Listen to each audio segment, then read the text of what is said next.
Hey y'all, welcome to another episode of Carry On. In this episode, we'll be taking a step back in time and exploring all things museums in Louisiana's Bayou Country. First up, the Regional Military Museum.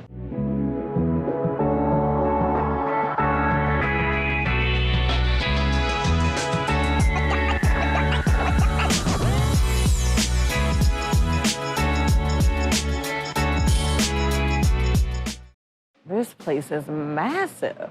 Tara? Hey, Nicole. What are you doing, G.I. Jane? I mean, you see a tank, you get in the tank. Can't argue with you there. How about you climb out of that tank and we go explore this place together? All right. As we stated, we are here at the Regional Military Museum, and if you haven't noticed, my girl Tara here is dressed for the occasion, and she does look pretty good, if I do say so myself. I do. And we're joined here with Mr. Will Terrio, president of the Regional Military Museum. Mr. Will, thank you so much for being here. It's a pleasure to receive you all at our museum. Thank you. You guys focus on all timelines of history. And what made you guys do that? And what timelines do you focus on specifically here? Our timeline at the current time, of course, is the unsung heroes of the Vietnam War. All of our World War II veterans are gone. Many of our Korean veterans are gone. Our Vietnam veterans are now in their 80s. Wow. But we started out with World War II. Mainly, a group of World War II veterans would get together for coffee. And they would meet and talk, and one of them would say, you know, I brought back a rifle from Germany after the war. And he says, hey, I got a bayonet I got from Japan. And by talking, they says, you know what? We should really have a little museum so we can display this stuff. This stuff is stuck in a closet. My grandchildren will never know what it was like. There was a great benefactor in Houma who wants to remain anonymous, who had a collection of motor vehicles, World War II motor vehicles.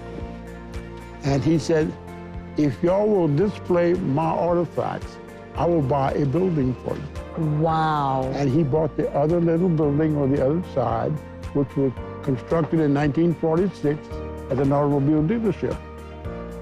And from there, as soon as in 2004, we started operating a little museum. We had no income. And the museum had no truck to go pick up artifacts. People would call, hey, I want to donate this, but I can't bring it. And you'll come get it. So my truck became the museum's truck. We had visitors, and I would take pictures. The museum's camera was my camera. They needed a computer. I had a spare, and this is how we progressed. And we only donations. In 2008, our state senator was ready to pray, and he says, you know, y'all should apply for some state funds. At that time, the state had surplus money, and every year, some nonprofit would get $100,000 from the state. So we applied for it, and at the last moment, they says, you don't qualify. Oh, no. You're a private foundation.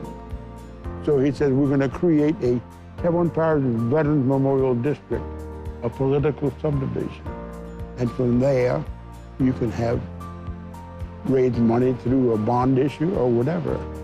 And so in 2014, we built this atrium. And there was a wall right here. And this is what we had. In 2018, we had enough money to add another 80 feet. We had enough money to do a second and third floor, but not enough money to finish. Could you tell us if anyone wants to come experience the Regional Military Museum, because it's something that I feel everyone should experience, how would they go about doing so? For a student, it's $2. $2 for students. Okay, seniors and veterans is $5. Adults is $10. Y'all make sure y'all write that down. We're a hands-on museum. Right? So you can actually touch a Jeep, take a picture of the Jeep. Get in a tank. Yeah, get in a tank. Young boys, especially, we have a desert scooter that they love to get on. and the Desert Scooter saw action in Iraq. We owe this to our veterans. They signed it on the line that they will do everything, even in their lives, to protect our freedom. Now, I'm 89 years old. I did not serve in the military. I was too young and too old. When World War II started, I was 6 years old. When Korea started, I was in the 10th grade in high school. As a consequence, I was never called to active duty. When they did call me to go take a physical, they found out that I was married and had a 1-month-old child. They said, go home, we'll call you if we need you. But my youngest son served in Iraq. My brother did 2 terms in Vietnam. I volunteer to honor that service. My brother actually he's active, he's in the military. And one thing I love about here, you guys have a car that was donated, and I was able to add his name to the car. Yes. And that's amazing. That's another plus of taking the tours here. Yes. We called it our honor car. The car was owned by a Marine who honored his fellow Marines. He had 600 names on that car, and he passed away. And his daughter says, I don't want to sell my dad's car. I'd like it in a museum, and there's room to add more names. We now have over 2,000 veterans' names on that. If someone wants to donate, because we know it takes money to run such an amazing facility like this one, how would they go about doing so? One phone call away. Well, thank you, Mr. Terrio, for being here with us today. We really appreciate everything you're doing here in the community. If you guys have time, make plans to stop by the Regional Military Museum, and we'll be right back with more on Carry On.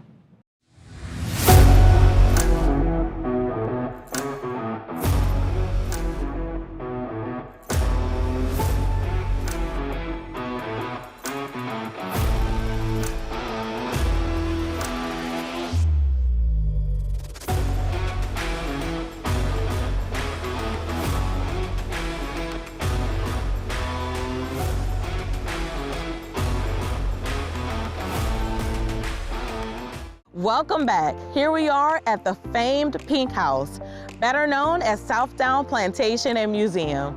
That's right, it is a stunning 19th century sugar plantation that preserves history and every room tells a story. You ready? Yeah, let's go. All right, we are here in the beautiful Mardi Gras room of Southdown Plantation, and I am joined by Helen and Debbie to talk a little bit more about what this plantation and what this museum has to offer. Ladies, thank you so much for joining us today. You're so welcome. Now, Helen, you are a tour guide. Yes. First question I have is, what is the significance behind the pink of the house? Why is it pink? The pink of the house, terre brune, we know, is a French word for good earth. When this house was first built, the Miner family wanted to build it out of brick. So in order to build their brick, they had to use the dirt that we have here on this property. And the dirt has a great mixture of magnesium and iron plus clay. So in order to build their brick, they did not have to add any other mixture. They did not have to add straw or anything to it. All they did was build a large outside oven, which is called a cline, and whatever size brick they desired to make, which were 18 and 12-inch brick. And they would put this dirt in the brick molds and bake it in this outside oven. And of course, it had this orange tint to it. So when they painted the house white, well, that orange tint began bleeding through the white paint. So when Henry Miner built the second story in 1893, he painted the house pink. And so when they went back to renovate the house, they went back with the original pink color and the green trim as well. So that's interesting. So it started off as like a reddish brick color, Correct. painted white, and it kind of seeped through to the pink that we have today. Right. That's fascinating. Now, Debbie, can you tell me a little bit more? I know we're here in the Mardi Gras room, but what other topics does the museum cover? Well, we have an Indian room, indigenous people. We have a history room. We have a first responder room that we're trying to actually built up right now and more complete. And we have the sugar room that has all the information. I know y'all are really big for craft shows. I've Yes. been to several myself. What time of year do y'all host that? We host it twice a year. This year, our fall marketplace is November the 2nd, which is the first Saturday in November, which it always is. And then our spring is in April, which is usually on the Saturday of Palm Sunday, the week before Easter. And that's a given. So all of our regulars are usually here. We don't need to advertise. They're usually here waiting 7:30 or 8 because they know the vendors, and so they will be here. We're in the process of beginning our planning for the November show, probably in September. Very nice. Now, Helen, I know that you are the tour guide. Can you walk us through what we might expect if we take a tour through this museum? Well, we start off giving you the foundation, how this land was first given from the Spanish governor, which was in Natchez, Mississippi. And it just gives you the history of what was the first crop that was planted here, which was indigo. And then we go into the process of the next owner, which was Jim Bowie, which a lot of people don't know that Jim Bowie lived here for 7 years. And then also he did establish this as an indigo plantation. And then the land was sold to a William Minor. And that's when they went from the indigo to the sugarcane. So we give them a little history about that, and then we come into the house and we'll talk about the sugarcane, how it's being planted and raised today, how it's still, a crop that is being used as far as the parish here. The refinery, we talk about that. That was the last refinery that was in Terrebonne Parish. So even though we have a lot of sugarcane, it's taken to Lafourche Parish. So we kind of give a history of the sugarcane, and then we'll go into the different rooms, and we'll talk about what the rooms were used for when the family lived here. And then we show exhibits that are there. We talk about the family. And then, like she said, we have the Native American room, the Houma Indians, which that's where Houma got its name, the Houma Nation, which means red. And we'll talk about their part that they played here throughout the bayou areas. And then the history room, I know they interviewed 80 people in order to get that history room precise for Terrebonne Parish, how Terrebonne Parish got started. Yes. And of course, we come into the Mardi Gras room, and there's a lot of people that come here that have never been to a Mardi Gras. And so we give them that opportunity to have a picture taken. They wear the crown, the umbrella, and just kind of give them a little sense of being in the Mardi Gras. And then from there, we'll go on upstairs and continue our tour. What I like about working with tourists that come here is that we're not just talking about the Minor family and the house, it's also about the community and their resources and what they've given to Terrebonne Parish as well. When the Minor family were living here, of course, they originated from England. And of course, that's why we have the turret rooms that are in front of the house, that castle look, which the house was known as the Chateau de Bayou, which was the castle of the Bayou. They did bring sheep here from England. They were a low-legged sheep, and they were here just to maintain the grass. They would not eat the sugar cane, but they would just eat the grass. Or the indigo as well. And so they were called Southdown sheep. And that's how we got the name Southdown. Yeah. So that's pretty interesting. That is interesting. And I know that you offer Cajun French when you do these tours for our people, our visitors that come in that speak French. I think you could give me a little line. I just want to say, si tu viens ici, tu peux faire les tours en français ou tu peux faire les tours en anglais. Which translates? Which, if you come here, you'll be given a tour in French as well as in English. That's amazing. Well, thank you both so much for joining us and sharing all this great knowledge about the history.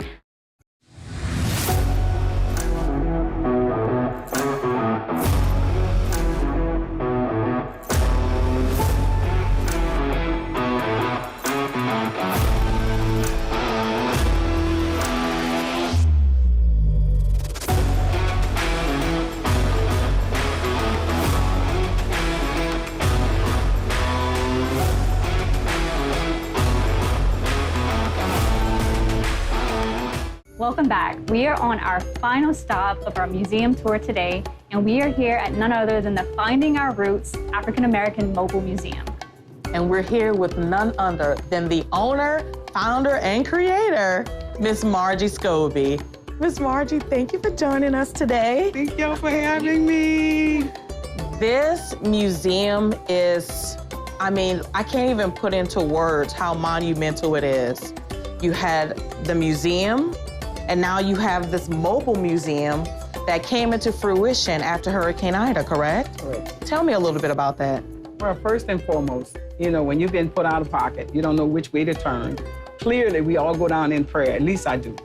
And oftentimes I wondered how we can go by doing it. And of course, once again, God gave me a vision and to fulfill my desires.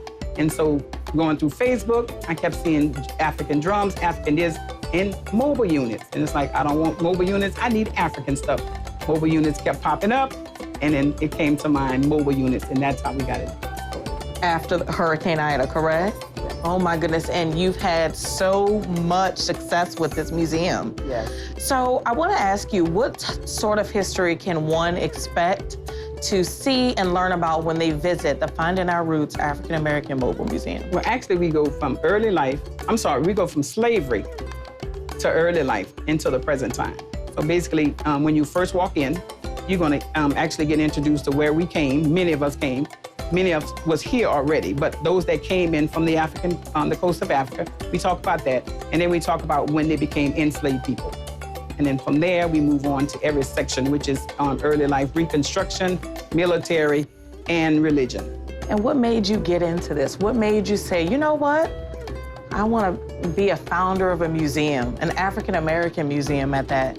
First and foremost, in the African culture, in many of the African culture, you have no choices if a grandparent chooses you to be a griot or griot. So I was chosen. That means someone that collects the story, tells the story, and preserves the stories. And so she imparted all of that, her knowledge into me. And of course, it had me, it was trapped inside. So I had no choice in the matter. It was kind of like preordained, Yes. like destined to be, Yes. right? Yes. It's just part of the African culture from what I understand. Margie, how do you engage the younger generation? Obviously it's important to preserve that history. How do you get the younger kids involved and to learn more? Well, to capture them first and foremost, we have to be, I guess you have to be crafty. One of the things is once they walk in, I'll tell them, like, look at this drum, you guys, you like this drum? And clearly they get the beat of the feel of the drum, and we'll give them a smaller drum so they can feel. We kind of go over the history and then start to tell them. We give them interesting things about, for instance, how the blacks brought in okra and watermelon seeds and all these things on their parts of their bodies. And then we also engage with singing and songwriting. And then many of them, they're intrigued about what goes on in early life. So what we do, we teach them on, the eggs and the potatoes and what happened. And then also, that's how we engage them. We get them in. And I love that for that age group, it's not all the negative.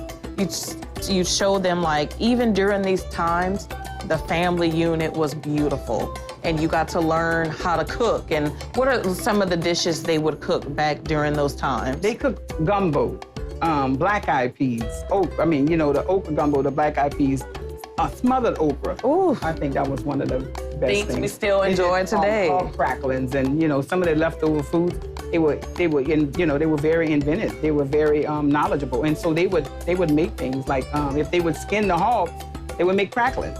If they would take out the intestines, they would make chitlins. So anything that was left over, they had to find a way, and they did. So, and a lot of times the children, they're excited about that. They want to know, what? What do you mean, a hog? So things like that, it kind of brings them to the, We were just at Southdown Plantation and Museum, and one of the things we wanted to know from you as an African-American historian is, how do you go about navigating, getting people to engage and want to learn about their roots when some of those roots may be hard to look back on? How do you get travelers to want to come to these plantations and visit and learn about their history? Well, once they go through the museum, or even when they first walk in, you could pretty much tell by the excitement. They express, oh my God, this is my family, or my family names. Because many times they have names connected to some of the exhibits, and they express that, oh, that's my family name, or I want to find my family, or if those that just want to shun away, you can pretty much tell. So that's how we get them to engage, and we offer, would you like to get your family history, things like that. So yeah. You just accept who wants to learn it, and you embrace it, and you teach it, basically. I love that, yeah. Now, this is a mobile museum. I know you cover the Tri-Parish area, but why do you think it's so important to Terrebonne Parish to have a museum like this? Well, because we as an African-American community and Black community, we've done so much for the parish. Actually, African-American built this parish. When you're talking about the roads, the street, the bridges, the waterways, the African-American, it was done on the backs of the African-American or the Black people.